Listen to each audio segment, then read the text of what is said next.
اول خو زه خپلو ټولو هیوادوالو ته کوم چې دلته متحده عربي اماراتو کې اوسیږي یا د نړۍ په نورو هیوادونو کې د هغې سربیره په افغانستان کې تاسو ټولو ته د لوی اختر مبارکي وایم. اختر مو مبارک او بختور شه. اوس راځو د کرکټ نړیوال جام ته چېرته چې افغانستان په بریالیتوب سره سوپر 8 یا غوره اتو ټیمونو ته لاره پیدا کړه. نو په نننۍ ویډیو کې همدې په اړه معلومات درکوم چې په سوپر 8 یا غوره اتو کې به افغانستان د کومو لوبډلې سره لوبې کوي، په کوم تاریخ او څه وخت به پیل کیږي.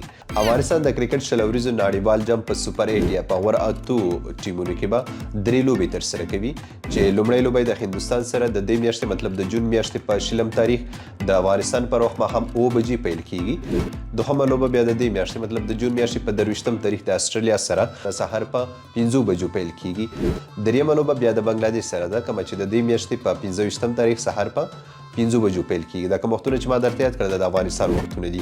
کله که چېرته افغانستان له خیره وتوانېدو چې په دغه درو کې 2 لوبې هم وګټي نو وبه کولی شي چې سیمي فاینل ته لاره پیدا کړي.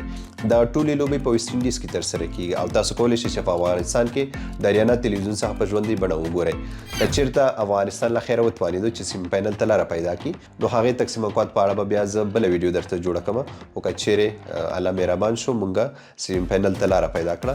په اوسني وخت کې خپلې لوبډلې تکت ته په کاتو سره لري نه ده چې موږ به سیمي فاینل هم ولوبو، خو ګور به انشاءالله تاسو دعاګانې کوئ د افغانستان بریا په هیله. مننه.